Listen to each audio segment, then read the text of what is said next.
Oi, minha gente. Como vocês sabem, hoje é o segundo dia, né? Eu tô aqui em Petrolina, porque eu vim para um evento, o evento Plenos, que é lá na Igreja Verbo da Vida.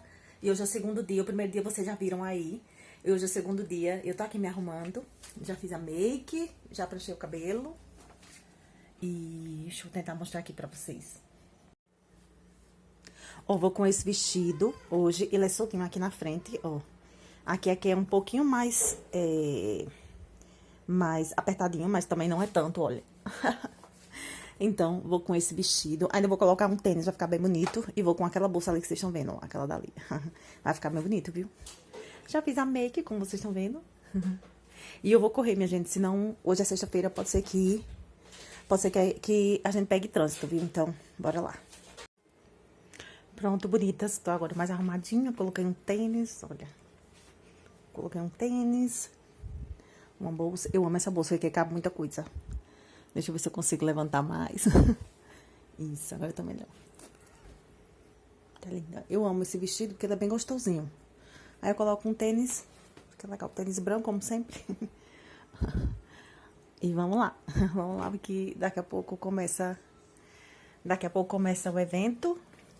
E eu preciso ir mais cedo para que eu possa chegar no horário correto. Então, bora lá.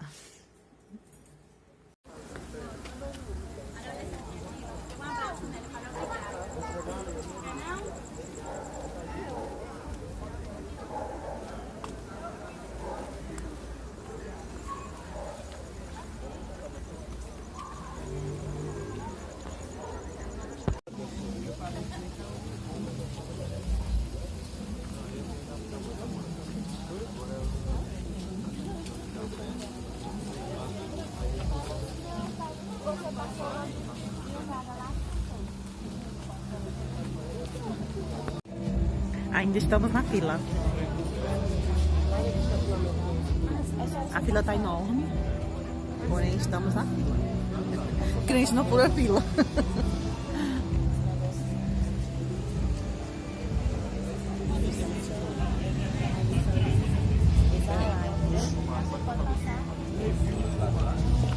Andou um pouquinho a fila. Tá parecendo o caminho do... Tá parecendo o caminho do pessoal saindo do Egito.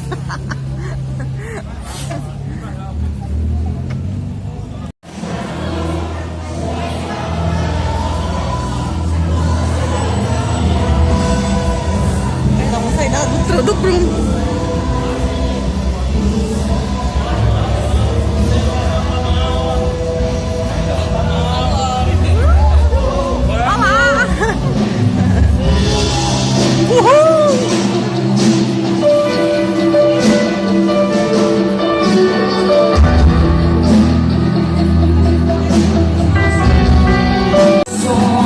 Pessoal, nós aqui novamente. Eu e minha amiga Rosângela, juntas conseguimos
E a Bíblia diz que a gente tem que fazer as coisas por fé, não é? E se a fé ela só é contraída através de um meio, que é pelo ouvir da palavra de Deus, então é impossível que a gente não fale da palavra de Deus no momento onde se espera que se tenha fé, para então se poder lançar uma semente no altar. Então eu quero ler com você Gênesis 22 e o verso de número 20. Capítulo 22 do livro do Gênesis, versículo de número 20. Depois destas coisas que anunciaram a Abraão, dizendo: eis que também Milca deu filhos a Naor, teu irmão, Uz, o seu primogênito, e Buz, seu irmão, e Quemuel, pai de Arão, e Quezed, e Afro, e Pilgas, e Giglaf, e Betuel. E Betuel gerou Rebeca. Estes 8 deu Milca a Naor, irmão de Abraão. Quantos dizem amém? Amém. Repete comigo. E aconteceu. Depois destas coisas. Pergunte para mim, que coisas? Que coisas? E coisas é só a gente olhar para o capítulo 22. As coisas que o escritor bíblico se refere são os fatos que ocorreram quando o Senhor Deus requereu de Abraão uma oferta muito especial e também muito dura. Você conhece a história. O Senhor disse para Abraão que ele deveria ir até o Moriá e entregar ali Isaque, seu filho, seu único filho. Abraão decidiu obedecer, mesmo que aquele pedido de Deus parecesse tão desproposital. Afinal, o próprio Deus é quem havia lhe prometido e lhe dado como filho Isaque. Abraão então caminhou naquela direção, chegou ali, foi questionado por Isaque, que sentiu falta de alguma coisa, do cordeiro, e o Abraão falou: o Senhor para si proverá cordeiro para o holocausto. Subiram a montanha juntos. A Bíblia diz que Abraão amarrou Isaque no altar e estendeu sobre ele o cutelo. Mas num intervalo de segundos, bradou um anjo desde o céu e disse: Abraão, não faças tal coisa. Então eu tenho uma pergunta para lhe fazer. Abraão chegou a sujar o cutelo de sangue, sim ou não? Não. Sim ou não? Não. Ele chegou a perfurar Isaque com o cutelo, sim ou não? Não. Mas nem por isso a oferta de Abraão deixou de ser entregue. Os escritores hebreus falam uma coisa maravilhosa. Os escritores hebreus dizem assim: pela fé, Abraão recuperou Isaque. Você só pode recuperar uma coisa que você... Então, no entendimento de Deus, Isaque chegou a ser perdido para Abraão, mesmo que o cutelo não tenha sido sujado de sangue, porque a decisão de Abraão estava tomada e ele só foi impedido de desferir o golpe porque o anjo bradou no céu. Eu só estou dando esse esclarecimento para que fique bem claro que a oferta foi realizada. Amém ou não amém? Amém. E depois destas coisas, portanto, depois deste ato de tamanha fé, de tamanha submissão à vontade de Deus, a esse atendimento a uma convocação, que eu não sei se você acredita, mas eu acredito que o céu ainda convoca pessoas. Essa noite aqui nós não estamos num momento qualquer, nós estamos numa santa convocação. Isso aqui não é a exposição qualquer ou comum de uma questão de engenharia civil. Esta é uma santa convocação. O Senhor está convocando os seus eleitos a participarem de algo que não vai se repetir e que vai mudar a história da sua vida e da minha para sempre. Eu creio nisso em nome de Jesus. Então, depois destas coisas, olha o que a Bíblia diz. Chega uma mensagem, chega uma notícia, chega um mensageiro. Quem está aguardando a chegada de uma notícia boa? Quem está por favor? Toca a mão no ombro de quem está do seu lado e eu prego. Tem uma notícia boa chegando. Tem uma notícia boa chegando. E é depois destas coisas. E é depois dessas coisas. É depois das coisas. É depois das coisas. Depois dessas coisas. Eu não aguento. Então, depois dessas coisas chegou a notícia a Abraão. E qual notícia é essa? Essa notícia dá conta de falar sobre o que estava acontecendo numa terra um pouco distante, com os familiares de Abraão, mais especificamente com o seu irmão. Porque lá na sua família, na família do seu irmão, havia uma infertilidade.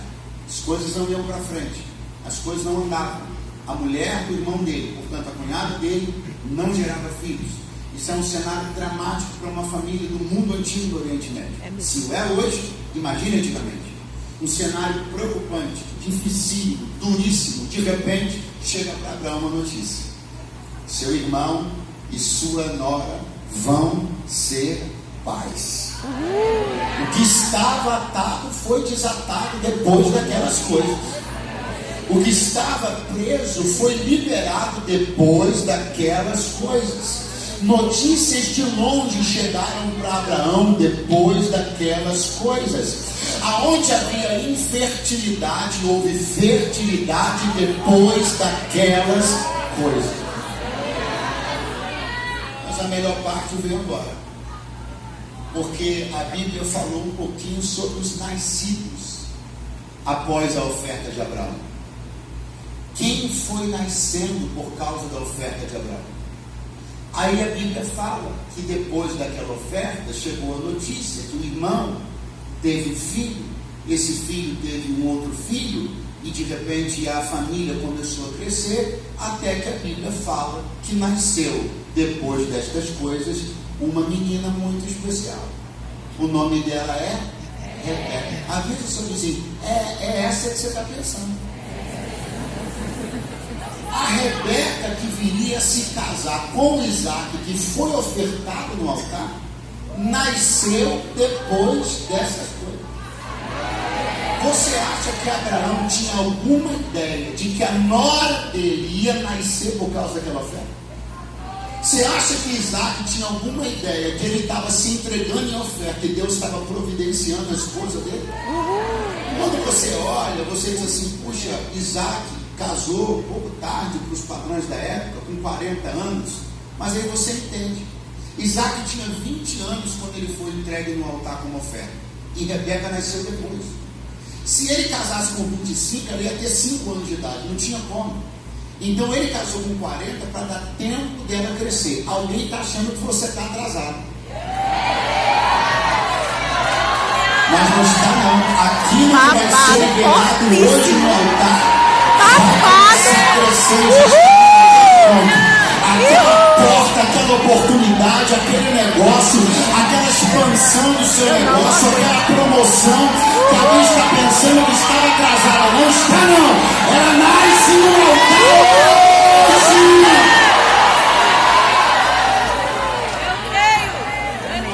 Então eu quero levantar você nessa palavra, no poder dessa palavra, a crer que algo que diz respeito ao seu futuro nasce hoje. Algo que diz respeito ao seu futuro nasce hoje, depois dessa.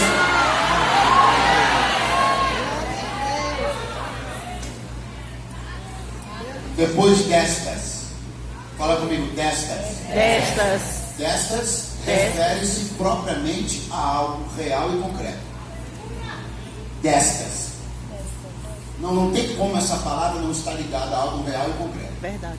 Então, pastor, eu quero viver o que vem depois. Muito bom. Mas tem que ter estas coisas. Porque se a notícia vem depois destas coisas, se não há estas coisas, não tem a notícia depois.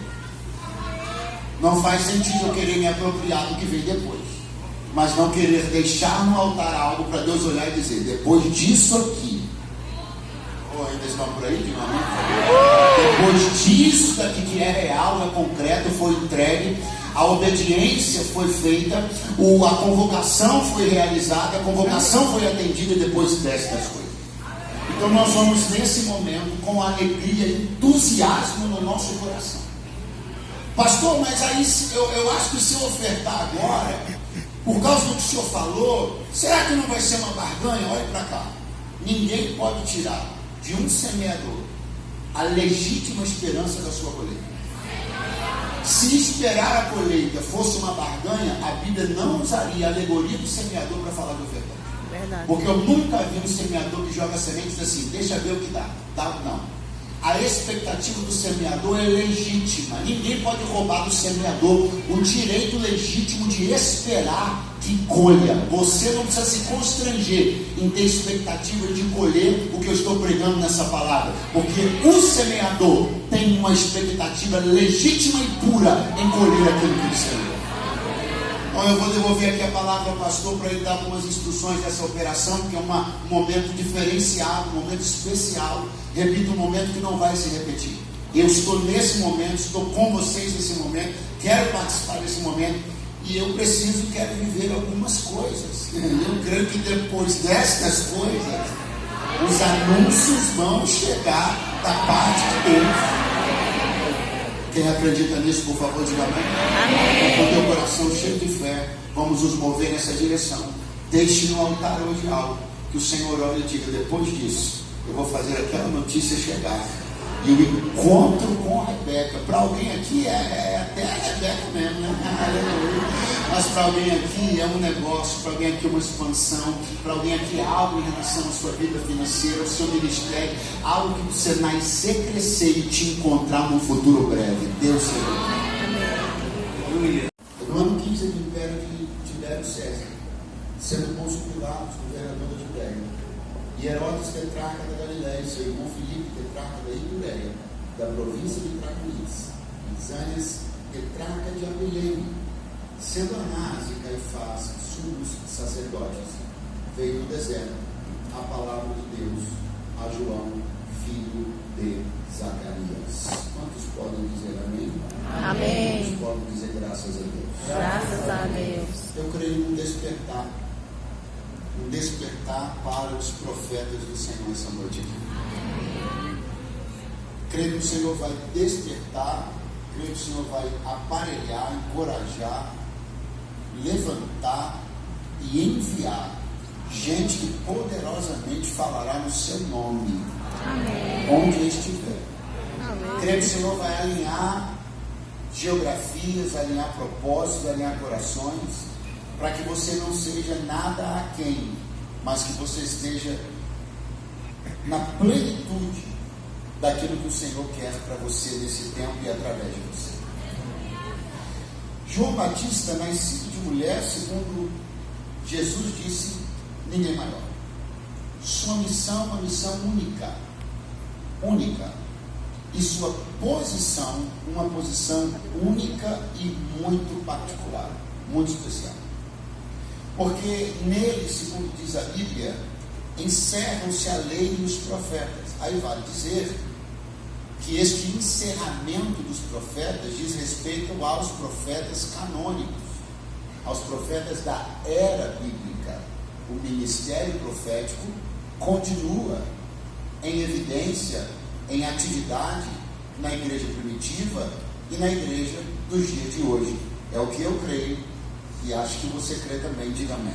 Amém. Então João Batista encerra-se nele a lei e os profetas.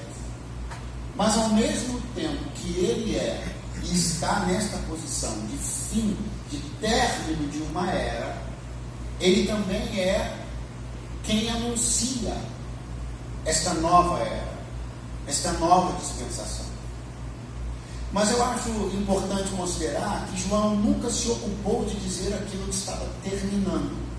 Ele só se ocupava de dizer o que estava começando. Os olhos dele estavam sempre à frente. Ele nunca disse, eu sou o último dos profetas canônicos.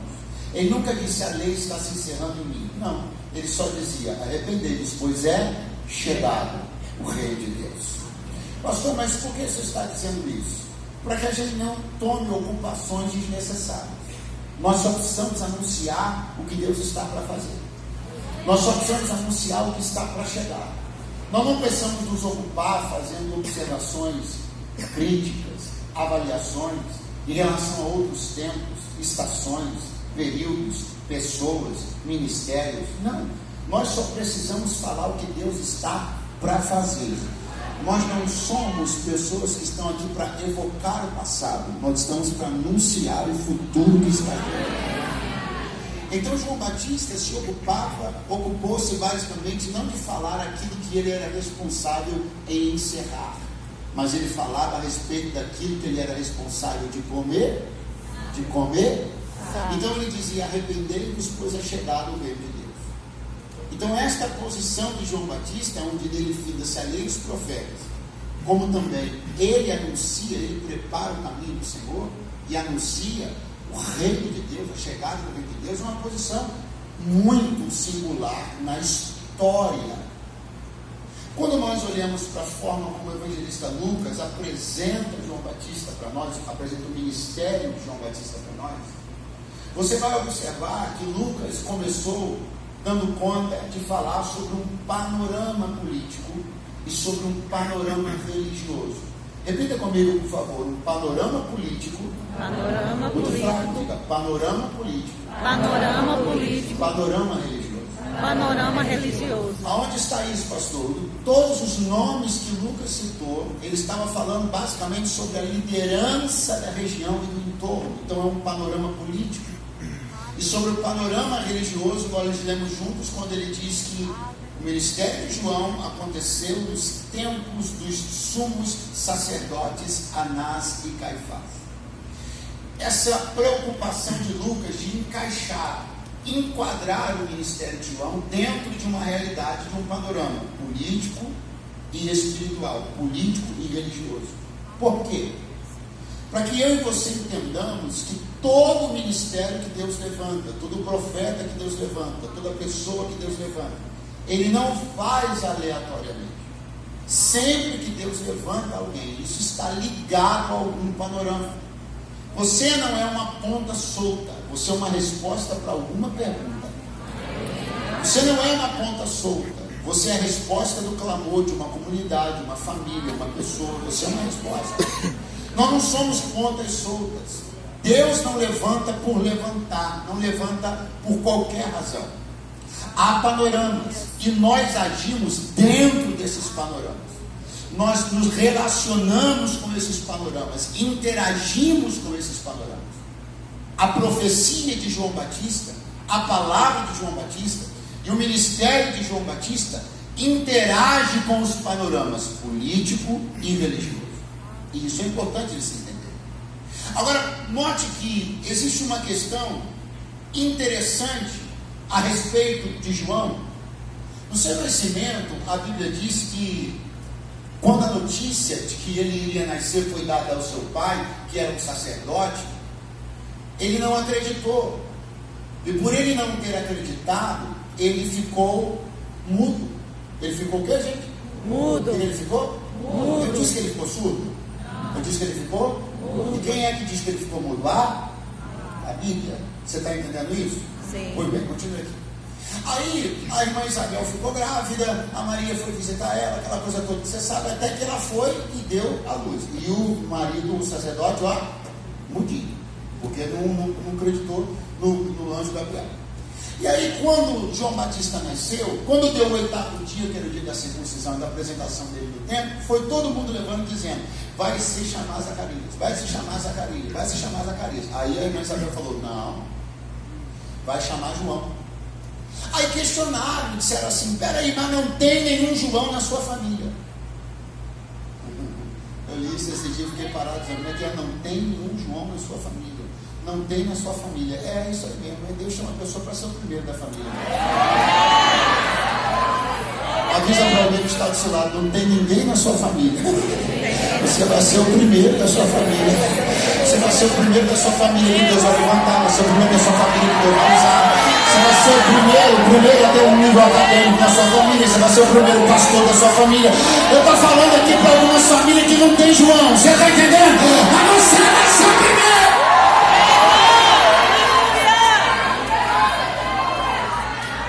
Tem ninguém na sua família. É isso mesmo que Deus gosta de fazer. Fazer de alguém o primeiro da sua família. Estou sentindo a graça de Deus. Aí, será? Olha, hoje, irmã Isabel, a gente respeita muito a senhora. A senhora é uma mulher crente, mas esse tipo de coisa não pode ser decidido assim, não. A gente tem que falar com o pai. Vamos ver se você concorda. Aí eu li na Bíblia uma coisa que eu achei interessante. O pessoal perguntou para ele, fazendo as cenas. Mas ele não tinha ficado surdo. Ele tinha ficado mudo. Meu pai. Você riu e eu riria também, porque é engraçado. Agora, pausa no aspecto engraçado e entende o que eu vou te dizer. Ele ficou sem um sentido. Mas as pessoas interagiam com ele como se ele tivesse perdido dois. O que o Senhor fez como medida de justiça e de punição sobre Zacarias foi tirar o sentido da audição, tirar o sentido da fala, perdão. Mas as pessoas acabaram enxergando ele tendo ainda menos do que ele tinha, estando ainda mais limitado do que ele era. É por isso que a melhor coisa que você tem a fazer é não despertar em Deus o sentido, o desejo ou a justiça de obstruir qualquer coisa na sua vida, porque ele faz uma coisa, as pessoas veem 2, 3, 4, o prejuízo sai ainda maior. E aí o Zacarias pegou uma tabuinha, uma tábua, exatamente um instrumento onde foi escrito a lei, que se encerraria o ministério de João. Pegou uma tábua e escreveu, o nome dele vai ser João. Aí o pessoal olhou e falou assim, então vai ser João mesmo, entendi. O menino cresceu. E de repente nos é apresentado pelo evangelista Lucas nessa saga impressionante e poderosa de preparar o caminho do Senhor. Repete comigo, preparar o caminho do Senhor. Pergunte que Senhor? Aquele Senhor, meu Senhor Jesus, que disse sobre si mesmo uma coisa. O que ele disse? Eu sou o caminho. Eu sou o caminho. E a Bíblia diz que João preparou o caminho. O Senhor. E se o Senhor é o caminho, então eu poderia dizer que João preparou o caminho do Senhor. Não, do caminho. Não, você não está errado em dizer Senhor. Estou no meu raciocínio. O caminho do caminho. Se o Senhor disse eu sou o caminho, então João não preparou só o caminho do Senhor. Ele preparou também o caminho do caminho. Meu irmão, se até Jesus, que é o caminho, precisou de um caminho, quem você está pensando que é para chegar do nada assim? Se até o caminho precisou de um caminho, como é que a gente pensa que não tem algo a ser trilhado, não existe um contexto, um panorama, algo a ser anunciado e preparado para que você seja introduzido no cenário onde Deus quer usar você? Então você vai levantar na sua mão, eu vou liberando de Deus uma palavra. Você pode não ter um João, eu também não, que João só quem teve foi Jesus, mas de alguma forma e maneira Deus está preparando um caminho para que aquilo que Ele te chamou para fazer seja feito. Todos precisam de uma introdução, todos precisam de um momento, todos precisam de uma preparação, todos precisam, não há inserções assim do nada, a cortina não abre do nada, tem backstage, tem preparação, tem preparação. Glória a Deus. Sua missão é preparar o caminho do Senhor num cenário político cheio de gente corrupta, muito diferente dos nossos dias, cheio de gente ruim, cheio de malandro, cheio de problemática, e num cenário religioso bastante interessante. Quem está aí, diga amém. Amém. Eu li com você, a Bíblia dizia assim, dias dos sumos sacerdotes, Anás e Caifás. Que coisa estranha de se ler. Pastor, por quê? Porque a função do sumo sacerdote não é plural. A função do sumo sacerdote é singular. O cargo de sumo sacerdote é uno. Só que por uma atipicidade da história de Israel, nos dias de Jesus, havia 2 sumos sacerdotes. Esse S é estranho, esse plural é estranho. Toda vez que existe pluralidade, onde deveria haver singularidade, você tem que desconfiar. Tem coisas que são de um jeito, de uma forma e de uma maneira. Mas a religião está querendo colocar S onde não tem S. E é muito perigoso quando o homem quer tornar plural o que Deus fez singular. É muito complicado quando nós queremos criar vias e alternativas ao que Deus colocou ponto e disse: é isso. Não queira pluralizar o que Deus já singularizou. Tem coisas que são do jeito que são, e ninguém tem autoridade para meter o bedelho e mudar aquilo que o Senhor Deus estabeleceu como sendo único. A gente quer pluralizar algumas coisas, a gente quer dar mais alternativas, ter um pouco mais de pluralidade doutrinária, um pouco mais de pluralidade litúrgica, um pouco mais de pluralidade bíblica. E o Senhor me trouxe para dizer: não entra nesse caminho não. Eu estou esperando do meu povo singularidade. Não mexa no que eu não mexi, não mude o que eu não mudei, não atualize o que eu não atualizei. Há uma singularidade, e eu não sou louco de querer botar essa onde não tem. Eu sou louco. Tem gente querendo ser louca de tornar plural o que Deus fez singular. Mexer e acrescentar S's e fazer concessões aonde Deus foi muito taxativo e determinante. Agora olhe para cá. Havia 2 sumos sacerdotes, o sogro e o genro. Eu falei quantos? 2. Quantos? 2. Só que o ingresso no lugar santíssimo é para um só. Na verdade, havia um sacerdote de exercício e um sumo sacerdote de exercício e um sumo sacerdote nominal. Vou repetir. Havia um sumo sacerdote de exercício e um outro sumo sacerdote nominal. Havia alguém que tinha um cargo, mas não executava. Havia alguém que era chamado de, mas não entrava no lugar santíssimo. Havia alguém que era reverenciado como, mas não exercia o ministério. Os dias de João Batista eram dias estranhos, onde alguém tinha nome de quem era e já não conhecia o fogo do altar há muito tempo. Os dias de João Batista eram dias estranhos, porque havia um homem que onde passava era recebido como sumo sacerdote. Entrava no sinédrio, entrava na presença de Pilatos, entrava em todo lugar, só não entrava além do véu. E Deus me trouxe para dizer uma coisa: existem algumas pessoas que entram em tribunais, entram na política, entram em todo lugar com o nome de sacerdote, só não passa mais do véu, nem depois de rasgado não passa. E eu não quero sacerdotes nominais, eu quero gente que tem nome de e vive como. Aleluia! Eu não quero ter nome de adorador sem ser adorador. Eu não quero ter nome de pregador sem ser pregador. Eu não quero ter nome de pastor sem apacentar. Eu quero levar o nome daquilo que eu faço. Agarra a mão de alguém que está do teu lado, diga para ele: estes eram os dias de João Batista. Estes são os nossos dias. E Deus está nos enchendo de graça, unção e autoridade para denunciar aquilo que é nominal, mas não é real. Deus chama os sacerdotes ao lugar santíssimo.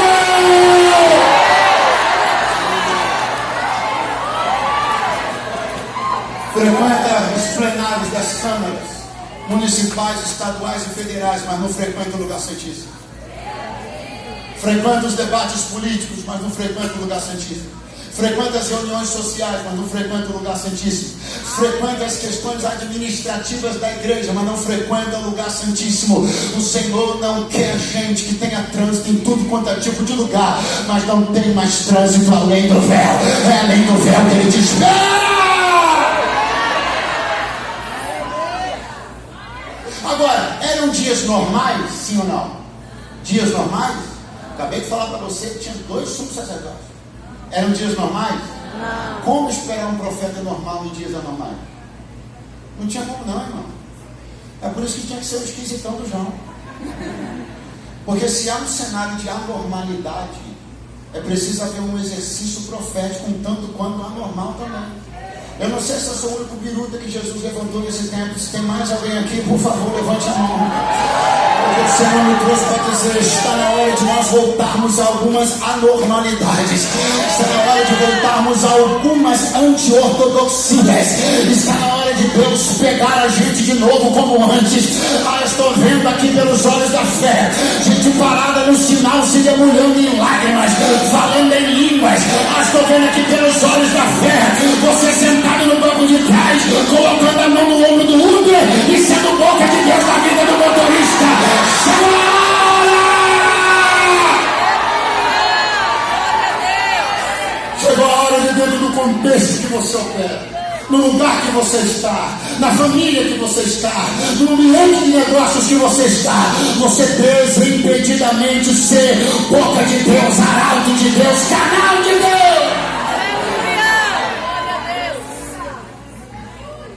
João tem um chamado. Eu disse que ele tem um? Ele não tem só um chamado, ele tem um endereço. E ele precisa cumprir esse endereço para poder cumprir o seu chamado. Porque existe uma coisa que estava escrita, preste muita atenção. Eu disse que essa coisa estava, todo o ministério de João havia sido profetizado por um homem chamado Isaías, voz do que clama no deserto: preparai o caminho do Senhor. Quem escreveu isso? Isaías. A respeito de quem? Então a Bíblia já havia dito que a voz que prepararia o caminho do Senhor seria emitida a partir do... Vamos de novo. A profecia já havia dito que a voz que prepararia o caminho do Senhor seria emitida do deserto. Então João está sentindo o Senhor chamar ele para ser esta voz. Porque a gente sente, sim ou não? Sim. A gente sente quando o Senhor está nos chamando, nos separando para preencher um lugar, para ser uma voz, para agir nesse tempo, para ser boca de Deus. Só que a profecia era clara: esta voz será emitida a partir do... Então, se você sente chamado, irmão João, para ser essa voz, para onde você tem que ir? Pastor, o que você quer dizer? Uma coisa muito simples. A profecia já disse onde você tem que estar. E o problema é que você quer ser uma voz estando onde você quer, e não onde a profecia diz que você tem que estar. A gente quer ser uma voz operando nas geografias que a gente quer, quando na realidade a geografia onde essa voz será operada havia sido previamente determinada pelo profeta Isaías. Mas eu não gosto de deserto, então eu vou ter que arrumar outra voz, porque a profecia já falou que a voz do que clama vai clamar no deserto. Mas eu sinto muito frio, então você arruma um cobertor e vai para o deserto. Eu não quero, então tu não vai ser essa voz, porque a profecia não vai mudar por causa da voz, é a voz que muda por causa da profecia. Eu sinto calor de dia, pastor, eu sou muito calorento, deserto para mim não dá. Dá um jeito no teu calor. Pastor, eu sinto muito frio na noite, deserto para mim não dá. Dá um jeito no teu frio. Se você quer ser quem a profecia diz que você seria, dê um jeito de se encaixar na realidade da profecia. Deus ama você, ama a mim, mas é uma coisa que ele ama mais que nós dois juntos e todo mundo junto, a si mesmo e sua palavra. Deus é o único ser que preza prioritariamente pela sua própria vontade, não pode ser chamado de egoísta. É mesmo. A não ser que você queira chamado de egoísta. De repente você quer. Olha para o céu, eu vou escrever um textão hoje, sobre o egoísmo de Deus. Vai. Não sei se você volta amanhã, mas... Então o interesse primordial de Deus é cumprir sua palavra. Olha para mim, o livro do profeta Isaías tem escrito o nome João Batista? Tem escrito? Então olha para mim, filhão, porque o que está escrito é que existe uma voz que vai aparecer no deserto. Você quer ser ela? Se enquadre na profecia, senão Deus vai arrumar outra. Porque o nome de João não estava escrito no livro. O que estava escrito no livro de Isaías é que haveria uma voz que prepararia o caminho do Senhor e ela seria emitida no deserto. Você está com frio, então Deus vai arrumar outra voz. Você está com calor, Deus vai arrumar outra voz. Você não gosta do deserto, Deus vai arrumar outra voz. Mas se você tiver peito para se encaixar nos critérios da profecia, se prepara, porque nada vai impedir que Deus use você com poder.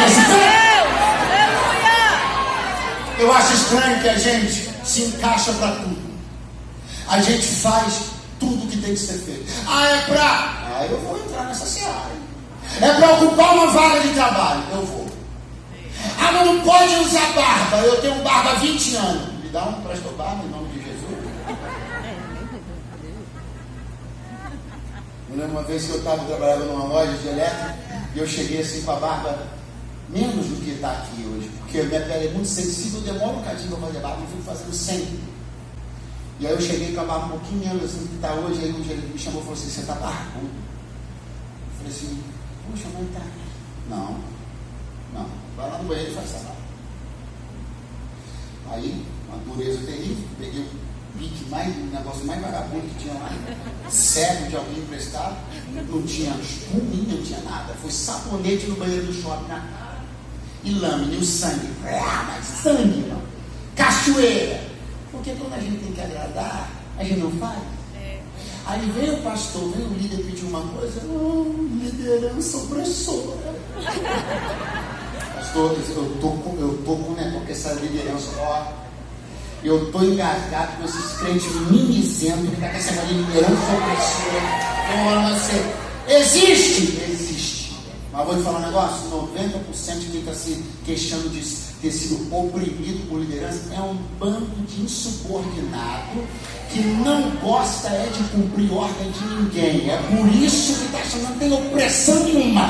Porque quando o chefe manda, faz, mas a liderança não pode. Se você é oprimido, isso é assédio moral. Vai ver se eu estou naquela esquina ali do cruzamento ali no sul. Então João vai cumprir o requisito. Mamãe, papai, beijo de vocês. Para onde você está indo? Para a escola de teologia? Não estou indo para o deserto. Não que a escola de teologia seja ruim, mas não está escrito na profecia que a voz vai sair da escola. Está escrito que vai sair do deserto. Olha para mim, existem lugares que não é que sejam ruins, só não estão na profecia. Você me ouviu? Pregar na sinagoga é ruim? Se fosse, Jesus não teria pregado. É ruim pregar na sinagoga? É ruim? Não. Só que não estava escrito que a voz sairia da sinagoga. Olha para mim que você entende isso uma vez por todas. Existem coisas que não é que são ruins, só não são para você. Existem lugares que não é que sejam ruins, só não estão na profecia que se refere a você. Então o que você tem que fazer é cumprir a profecia. Pode ser bom para o outro, mas pode não ser bom para você. Pode ser adequado para o outro, mas pode não ser adequado para você. O que você tem que fazer não é ir na direção que os outros estão indo. O que você tem que fazer é cumprir o que a profecia disse. Então eu vou para o deserto, porque lá eu serei uma voz. Lá eu serei uma voz. Não antes de uma coisa. Pergunte qual? Ouvir a voz. A Bíblia diz desse jeito, claramente. E veio a palavra do Senhor a João, filho de Zacarias, no deserto. Então antes dele ser uma voz, ele ouviu a voz. Isso aqui é simplíssimo, porém não é simplista. Não há como ser uma voz sem antes ter ouvido a voz de Deus. É de uma pretensão absurda alguém pensar que pode ser uma voz que fala em nome de Deus sem ter ouvido a voz de Deus. É por isso que é importante, é imprescindível, é poderoso. Você está aí me ouvindo agora. A bem da verdade, você não está me ouvindo, você está ouvindo a voz do teu Deus. E é por isso que após esses dias de plenos, após ouvir a voz, Deus dará a você uma voz nessa cidade. Eu tenho alguém para crer nessa palavra, por favor? A voz virá no deserto a João, filho de Zacarias. Repete comigo, João. Filho de Zacarias. Filho de Zacarias. Mas eu e você conhecemos ele como João Batista. João Batista. Mas Lucas escreveu João, filho de Zacarias. pastor, e Lucas nunca vai chamar ele de João Batista? Já. Não ainda. João ainda está sendo chamado pelo evangelista Lucas de João, filho de Zacarias. Ele vai ser chamado de João Batista? Já. Por enquanto, ele está sendo chamado de João, filho de Zacarias. E se eu te disser por quê, você não vai acreditar. É profundo demais. Se segure. Se segura aqui. Olha, meu Deus, cadê o pessoal do Rema? Segura. Pastor Edilson, segura na cadeira aí. Pastor Edilson, por que ele não era chamado de João Batista ainda? Porque ele não tinha batizado. Tremendo, né? Mas é simplesmente isso. Por que João Batista não era chamado de João Batista ainda no início do texto? Porque ele não tinha batizado ninguém. Embora possa parecer muito simples, e não é simplista, é importante. Como querer ser chamado de algo que eu ainda não comecei a fazer?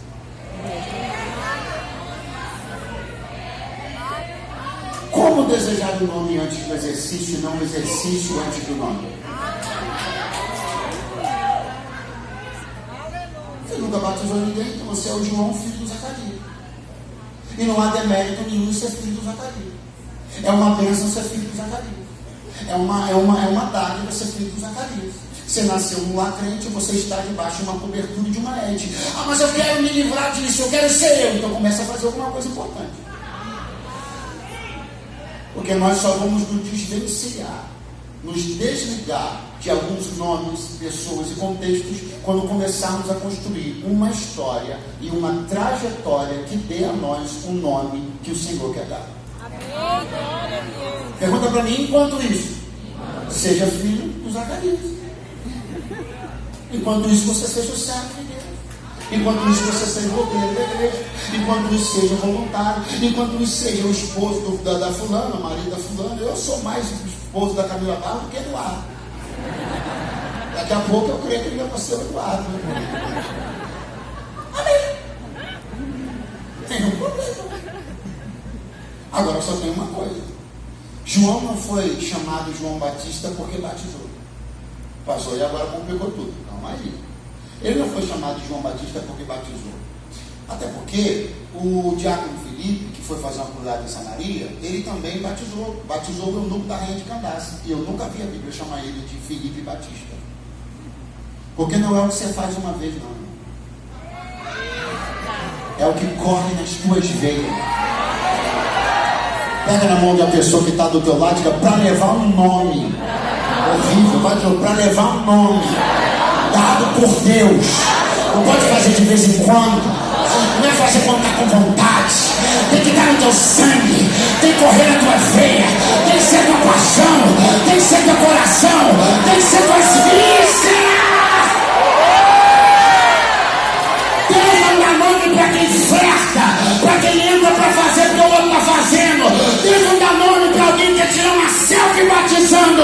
Deus dá nome para quem compra uma janada.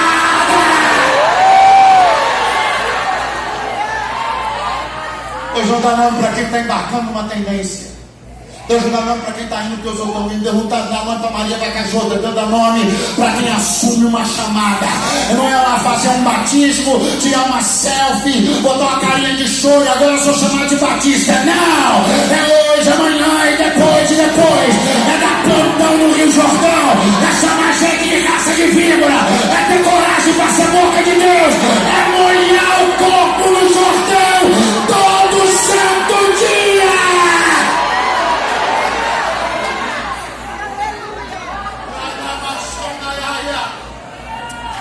Deus me trouxe hoje uma coisa que é muito importante. O que está faltando para eu desvencilhar você de pessoas, de contextos e dar a você um nome e um chamado, é isso tomar o teu coração de um jeito que não tomou ainda. Você ainda está fazendo isso porque te disseram que dá certo. Deus não honra esse tipo de coisa. Você ainda está se envolvendo nisso porque você quer suprir a expectativa do seu pai, da sua mãe, da sua avó. Isso não é o tipo de gente que vai ser chamado de batista. Quem Deus acopla o nome à função é gente que pôs a função no sangue. É no sangue, vai correr pelo teu sangue. O desejo de cumprir o que o teu Deus estabeleceu para a tua vida, vai tirar teu sono, vai ocupar o tema da tua oração, vai ser a razão das tuas campanhas, vai ser o motivo dos teus jejuns. Eu estou profetizando que esse planos não termina, essa noite não termina, antes de tu seres do alto da cabeça à planta do pé, tomado pelo desejo de cumprir a chamada do teu Senhor. E então o filho do Zacarias será o João Batista. Glória a Deus. Diga comigo, filho de Zacarias. Filho de Zacarias. Avisa para o teu vizinho, Zacarias era sacerdote. Avisa para ele, Zacarias era levita. Zacarias. Avisa para ele, se Zacarias era levita, Zacarias. João era levita também. Diga comigo, João. Profeta. Profeta. E levita. Levita. Profeta. Sabe por que é tão importante que João fosse profeta e também fosse levita? Porque o culto dele ia ser no deserto. Minha gente, falar pra vocês, acabou o evento, segundo dia do pleno. Ó, Paulo, ali, tu quer tirar foto? Eu e irmãos, nós já vamos embora. Temos nossa presença hoje também. Vamos ir pro Serinho agora, até amanhã, vem poder pra isso no braço. Pronto, hoje é o segundo dia, vocês viram aí ontem, vocês viram aí no vídeo anterior, o primeiro dia. Hoje é o segundo dia, foi com o Eduardo, vocês viram aí a pregação, né, minha gente? Então é isso daí, amanhã tem mais, viu? Eu tô aqui procurando a melhor luz, ó. Vou procurar, agora eu vou fazer o quê? Vou chamar Uber pra ir pra minha casa, pra ir pro Jardim Guararapes. Pra ir pra minha casa não, pra ir pra casa da pessoa que eu estou ficando lá. Pois é, pessoal, hoje foi o segundo dia e amanhã tem mais, viu? Beijo.